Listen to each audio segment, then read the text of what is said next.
रविवार को पश्चिम बंगाल विधानसभा चुनाव के नतीजे आ गए और ममता बनर्जी ने एक बार फिर से वहां जीत हासिल कर हैट्रिक लगा दी। लेकिन ममता की इस हैट्रिक में सबसे अहम किरदार या जीत में सबसे बड़े रणनीतिकार साबित हुए प्रशांत किशोर। प्रशांत किशोर एक बार फिर सुर्खियों में आए, लेकिन प्रशांत किशोर ने रविवार को ही ऐलान कर दिया कि आगे वह किसी के लिए चुनावी कैंपेन यानी रणनीति बनाने और चुनाव जितवाने का काम नहीं करेंगे। प्रशांत बीजेपी के साथ शुरुआत कर चुके थे और 2014 में बीजेपी के बाद प्रशांत ने 2015 में नीतीश कुमार की महागठबंधन के लिए बिहार में काम किया। उसके बाद केजरीवाल के लिए भी दिल्ली में काम किया। प्रशांत किशोर का कद इसके बाद लगातार बड़ा होता गया। प्रशांत किशोर चुनावी रणनीतिकार के तौर पर बड़े नेताओं के साथ जुड़ते रहे। ममता बनर्जी के साथ जुड़ना भी इसी में एक हिस्सा रहा।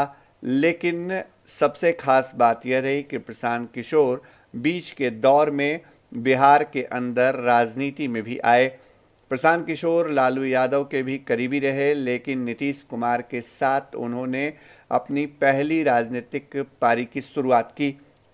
नीतीश कुमार ने प्रशांत किशोर को पार्टी का राष्ट्रीय उपाध्यक्ष बनाया, लेकिन नीतियों को लेकर दोनों में गतिरोध हुआ और प्रशांत ने अपनी राह अलग कर ली।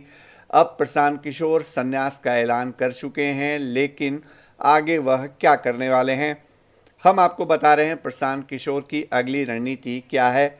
दरअसल प्रशांत किशोर अब बिहार का रुख करने वाले हैं।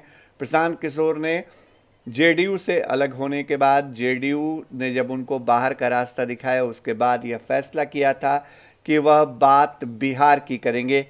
हालांकि यह पॉलिटिकल पार्टी नहीं थी, एक ऑर्गेनाइजेशन के जरिए उन्होंने बिहार में जो जन से जुड़े हुए मुद्दे थे उनको उठाने की बात कही थी। लेकिन बंगाल मिशन को लेकर प्रशांत बिहार से दूर चले गए। अब संन्यास लेने के बाद यानी चुनावी रणनीति का काम छोड़ने के बाद प्रशांत किशोर वापस बात बिहार की करने बिहार आने वाले हैं। सूत्रों की माने तो प्रशांत किशोर अपने इस मिशन को अब पॉलिटिकल रूप देने वाले हैं। सामने नीतीश कुमार होंगे और नीतीश को जवाब देने के लिए प्रशांत अब बिहार में खूंटा गाड़ेंगे। प्रशांत किशोर की रणनीति का हिस्सा रहा है कि वह बिहार में ग्रास रूट लेवल से काम कर अपनी पार्टी खड़ी करें। हालांकि प्रशांत किशोर अपनी नई पार्टी की घोषणा कब करेंगे यह साफ नहीं है, लेकिन उनके ऐलान के बाद कि अब वह चुनावी रणनीतिकार के तौर पर अपनी सेवाएं नहीं देंगे, इस बात के स्पष्ट संकेत मिल रहे हैं कि चुनाव के बाद अब प्रशांत किशोर बिहार में आ रहे हैं और यहीं राजनीति करेंगे।